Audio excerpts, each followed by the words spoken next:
Good evening সবাইকে। আজ হলো 22 জুলাই বুধবার। আজকের সন্ধ্যার বিশেষ বিশেষ খবর হলো আসামের বনাঞ্চলে জবরদখল উচ্ছেদে দূর হলো বাধা। রাজ্যের 5টি সংরক্ষিত বনাঞ্চলে উচ্ছেদ নিয়ে গৌহাটি হাইকোর্টের রায়কে চ্যালেঞ্জ জানিয়ে 3 শতাধিক লোকের বিশেষ আবেদন খারিজ করে দিল সুপ্রিম কোর্ট। অর্থাৎ বনাঞ্চলে জবরদখল উচ্ছেদ নিয়ে হাইকোর্ট যে রায় প্রদান করেছিল তা বহাল থাকছে। রাজ্য সরকারের আইনি প্রক্রিয়া অনুসারে সংরক্ষিত বনাঞ্চলে উচ্ছেদ অভিযান অব্যাহত থাকবে। নগাঁও জেলার বরপানি, লুটুমাই, কাকুই সহ 5টি সংরক্ষিত বনাঞ্চলে জবরদখলকারীদের উচ্ছেদ করার জন্য রাজ্য সরকারকে অনুমতি দিয়ে হাইকোর্ট যে রায় দিয়েছিল তার বিরুদ্ধে আবেদন সুপ্রিম কোর্ট খারিজ করে দেয়। হাইকোর্টের গত 25 জুনের একটি রায়কে চ্যালেঞ্জ জানিয়ে জবরদখলকারী হিসেবে চিহ্নিত 3 শতাধিক লোক সুপ্রিম কোর্টের দ্বারস্থ হয়েছিলেন। উল্লেখ্য, সংরক্ষিত বনাঞ্চলে উচ্ছেদের জন্য বন বিভাগের জারি করা নোটিশের বিরুদ্ধে জবরদখলকারীদের লিখিত আবেদন গৌহাটি হাইকোর্টের একজন ডিভিশন বেঞ্চ গত 8 জুন খারিজ করেছিল। এই রায়কে চ্যালেঞ্জ জানিয়ে সংরক্ষিত 5টি বনাঞ্চলের 3 শতাধিক লোকের 5টি লিখিত আবেদন গত 25 জুন পুনরায় খারিজ করেন চিফ জাস্টিস আশুতোষ কুমার ও জাস্টিস অরুণ দেব চৌধুরীর ডিভিশন বেঞ্চ। কিন্তু বন বিভাগের উচ্ছেদের নোটিশ কার্যকর রেখে হাইকোর্ট যে রায় দিয়েছে তার বিরুদ্ধে জবরদখলকারীরা সুপ্রিম কোর্টের দ্বারস্থ হয়েও পার পাননি। সুপ্রিম কোর্ট উচ্ছেদ নিয়ে হাইকোর্টের রায়ের উপর স্থগিতাদেশ না দিয়ে হাইকোর্টের রায়কে মান্যতা প্রদান করে। অপরদিকে উত্তর করিমগঞ্জ কেন্দ্রে পরাজয়ের কারণ পর্যালোচনা না করায় ক্ষোভ বিজেপিতে। নির্বাচনী ফলাফলের 4 মাস পরও উত্তর করিমগঞ্জ বিধানসভা কেন্দ্রে পরাজয়ের কারণ পর্যালোচনা না করায় বিজেপির জেলা সভাপতির বিরুদ্ধে তীব্র ক্ষোভ দেখা দিয়েছে। গত রবিবার সাংগঠনিক সভায় পর্যালোচনা বৈঠক না হওয়া নিয়ে মুখ খুলেন সুব্রত ভট্টাচার্য। আর মঙ্গলবার দিল্লির এইমস হাসপাতালে চিকিৎসাধীন অবস্থায় সংবাদ মাধ্যমের সঙ্গে ফোনে কথা বলতে গিয়ে জেলা সভাপতি সঞ্জীব বণিককে আক্রমণ করেন দলের অভিভাবক অজয় ভট্টাচার্য নানু। সঞ্জীব বিজেপিকে ধ্বংস করে দিচ্ছেন বলে মন্তব্য করেছেন নানু। দীর্ঘ 15 বছর পরও উত্তর করিমগঞ্জ দখল করতে পারেনি বিজেপি। কমলাক্ষ পুরকায়স্তর কাছে 3 বার পরাজিত হওয়ার পর এবার জাকারিয়া আহমদ পান্নার কাছেও পরাজিত হয়েছে শাসক দল। কিন্তু এই পরাজয়ের কারণ নিয়ে আজ অবধি পর্যালোচনা বৈঠক করেননি সঞ্জীব। পরাজিত প্রার্থী সুব্রত পর্যালোচনা বৈঠক না হওয়া নিয়ে দলের সাংগঠনিক সভায় মুখ খুলেন। মঙ্গলবার সংবাদ মাধ্যমের সঙ্গে কথা বলতে গিয়ে জেলা সভাপতিকে আক্রমণ করেছেন নানুবাবু। তিনি সুব্রতকে সমর্থন করেন। নানুবাবু বলেন, দলীয় অন্তর্ঘাতের শিকার হয়েছেন সুব্রত। সঞ্জীব বণিক শ্রীভূমি বিজেপিকে ধ্বংস করে দিচ্ছেন। উনি দলের কাজ বাদ দিয়ে শুধু মন্ত্রীর পিছু পিছু ঘুরঘুর করে দিন কাটাচ্ছেন। সঞ্জীব জেলা সভাপতি হওয়ার পর থেকেই দলের দুরবস্থা শুরু হয়েছে। আমাদের মতো বর্ষিয়ান কর্মীদের তিনি দলীয় কোনো অনুষ্ঠানে আমন্ত্রণ জানাচ্ছেন না, অথচ দলের জন্মলগ্ন থেকে আমি বিজেপি করছি। সঞ্জীব সর্বকালের একজন ব্যর্থ জেলা সভাপতি হিসেবে পরিচিত হয়েছেন। সুব্রত পর্যালোচনা বৈঠক না হওয়া নিয়ে মুখ খুলে একদম সঠিক কাজ করেছেন। সঞ্জীব জানেন পর্যালোচনা বৈঠক ডাকলে তিনি দলীয় কর্মীদের ক্ষোভের শিকার হবেন, তাই আজ অবধি পর্যালোচনা বৈঠক করেননি। সঞ্জীবকে অবিলম্বে পদ থেকে সরানো উচিত বলে মন্তব্য করেছেন নানু। তবে সঞ্জীব বণিককে একাধিকবার ফোনে ধরার চেষ্টা করলেও তাকে পাওয়া যায়নি। অপরদিকে অযোধ্যায় রাম মন্দিরের প্রণামী তসরুপের তদন্তে বিশেষ তদন্তকারী দল বা এসআইটি গঠন করা যায় কিনা উত্তরপ্রদেশ সরকারকে সে নিয়ে সিদ্ধান্ত জানাতে বলল সুপ্রিম কোর্ট। এখন এই তদন্ত করছে সেখানকার পুলিশ। তবে তসরুপের অভিযোগ ওঠার পরে প্রাথমিকভাবে তার সত্যতা খতিয়ে দেখার কাজ করছিল এসআইটি। অভিযোগের সত্যতা সম্পর্কে সিট নিশ্চিত হওয়ার পরে তদন্তভার যায় পুলিশের হাতে। এই তসরুপের ঘটনায় সিবিআই তদন্তের দাবিতে দায়ের মামলার শুনানি ছিল সোমবার। প্রধান বিচারপতি সূর্যকান্ত, বিচারপতি জয়মাল্য বাগচি, বিচারপতি বি মোহনার বেঞ্চ অবশ্য জানায় তারা এই বিষয়ে কোনো রাজনীতি হোক চান না। আদালত রাজনীতির জায়গাও নয়, যথাযথ তদন্ত হোক, এটাই আমাদের লক্ষ্য। তারপরে উত্তরপ্রদেশ সরকারের পক্ষে সওয়ালকারী সলিসিটর জেনারেল তুষার মেহতার কাছে তদন্তের অবস্থা সম্পর্কে জানতে চায় কোর্ট এবং সিটের হাতে তদন্তভার তুলে দেওয়া যায় কিনা সেই প্রশ্ন তুলে। কোর্টের বক্তব্য, সিটে সিনিয়র অফিসাররা থাকবেন, ফলে তদন্ত গতি পেতে পারে। এ নিয়ে সরকারের বক্তব্য কি, পরবর্তী শুনানিতে সলিসিটর জেনারেলকে জানাতে বলে 3 বিচারপতির বেঞ্চ।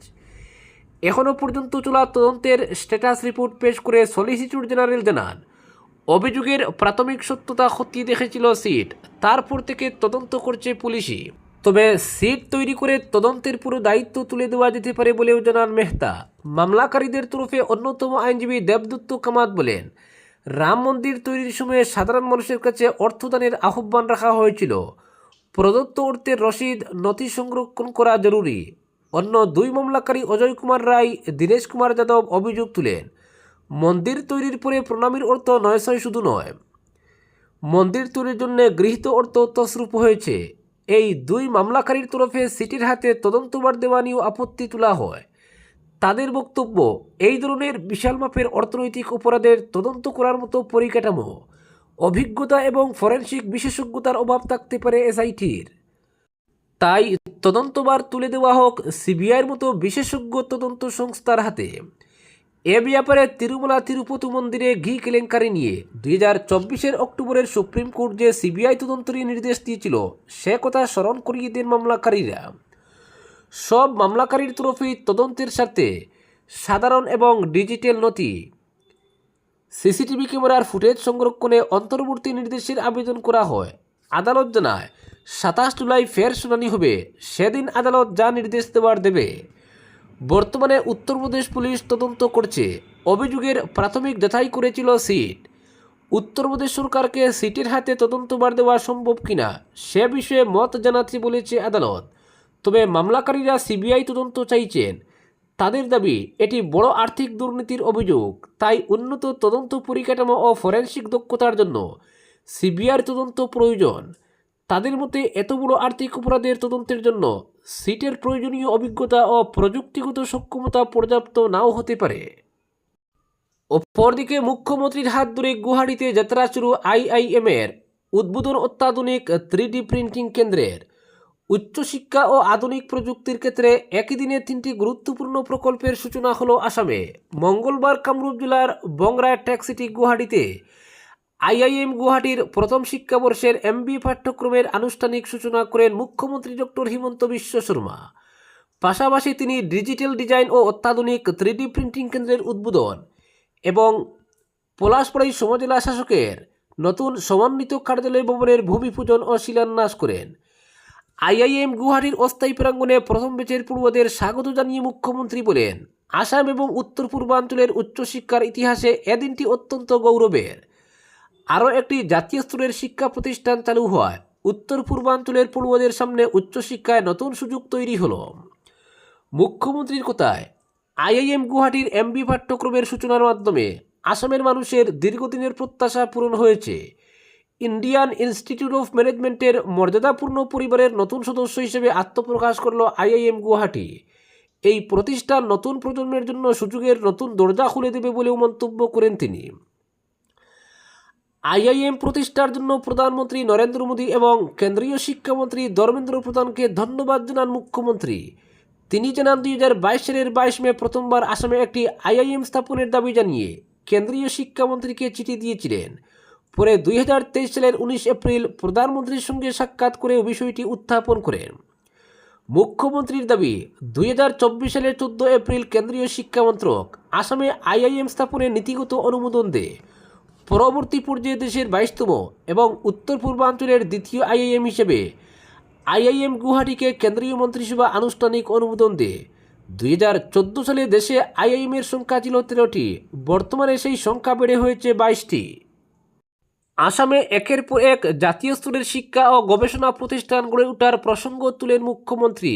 তিনি বলেন, আইআইটি গুয়াহাটি, তেজপুর ও আসাম বিশ্ববিদ্যালয়, NIT Silchar, AIIMS Guwahati, IIIT যোরহাটের national institute of design, Indian institute of rain forest, ধেমাজির ইন্ডিয়ান এগ্রিকালচারাল রিসার্চ ইনস্টিটিউট, কুকরাঝাড়ের central institute of technology NIPER, national forensic science university এবং ন্যাশনাল ল ইউনিভার্সিটির মতো প্রতিষ্ঠান রাজ্যের শিক্ষাক্ষেত্রে নতুন সম্ভাবনা তৈরি করেছে। তবে এই প্রতিষ্ঠানগুলিতে রাজ্যের পড়ুয়াদের ভর্তির হার এখনও আশানুরূপ নয় বলে মন্তব্য করেন মুখ্যমন্ত্রী। তার মতে, স্কুল এবং কলেজ স্তর থেকে পড়ুয়াদের জাতীয় স্তরের প্রতিষ্ঠানে পড়াশোনার জন্য উৎসাহিত করতে হবে। রাজ্যে জ্ঞান চর্চা এবং প্রতিযোগিতামূলক শিক্ষার পরিবেশ তৈরির উপরও তিনি গুরুত্ব আরোপ করেন। অপরদিকে দেশ আপনার বাবার সম্পত্তি নয়, ছাত্র বিক্ষোভে লাঠিচার্জ নিয়ে প্রধানমন্ত্রীকে তোপ অরবিন্দ কেজরিওয়ালের। দিল্লিতে ককরোচদের সংসদ অভিযানে পুলিশের লাঠিচার্জ ও বল প্রয়োগের ঘটনাকে কেন্দ্র করে প্রধানমন্ত্রী নরেন্দ্র মোদীর বিরুদ্ধে তীব্র আক্রমণ শানালেন আম আদমি পার্টির জাতীয় আহ্বায়ক অরবিন্দ কেজরিওয়াল। তিনি অভিযোগ করেন, মানুষের দাবি শোনার পরিবর্তে কেন্দ্রীয় সরকার ভয় দেখানোর রাজনীতি করছে, তবে দেশের মানুষ গণতান্ত্রিক পথেই এর জবাব দেবে বলেও মন্তব্য করেন তিনি। সমাজ মাধ্যমে দেওয়া এক বার্তায় কেজরিওয়াল লেখেন, মোদিজি, এই দেশ আপনার বাবার সম্পত্তি নয়, মানুষকে ভয় দেখানো বন্ধ করুন, তা না হলে দেশের মানুষ এমন জবাব দেবে যা ইতিহাস মনে রাখবে। একই সঙ্গে তিনি প্রধানমন্ত্রীকে স্বৈরাচারী শাসক জেনারেল ডায়ারের সঙ্গে তুলনা করেন। প্রসঙ্গত, সোমবার ককরোচদের ডাকা সংসদ অভিযানে রাজধানী দিল্লিতে উত্তেজনা ছড়ায়। অভিযোগ, সংসদের দিকে মিছিল এগোতে গেলে পুলিশ আন্দোলনকারীদের উপর লাঠিচার্জ করে এবং কাঁদানে গ্যাস ব্যবহার করে। নিট সহ বিভিন্ন প্রতিযোগিতামূলক পরীক্ষায় প্রশ্নপত্র ফাঁস, মূল্যায়নে অনিয়ম এবং নিয়োগ প্রক্রিয়া স্বচ্ছতার দাবিতে আন্দোলনে নেমেছিলেন ছাত্র যুবরা। মঙ্গলবার দিল্লির রাম মনোহর লোহিয়া হাসপাতালে গিয়ে আহত আন্দোলনকারীদের সঙ্গে দেখা করেন অরবিন্দ কেজরিওয়াল। তাদের শারীরিক অবস্থার খোঁজ নেওয়ার পাশাপাশি পরিবারের সদস্যদের সঙ্গেও কথা বলেন তিনি। আজকের বিশেষ সংবাদ এখানেই সমাপ্ত।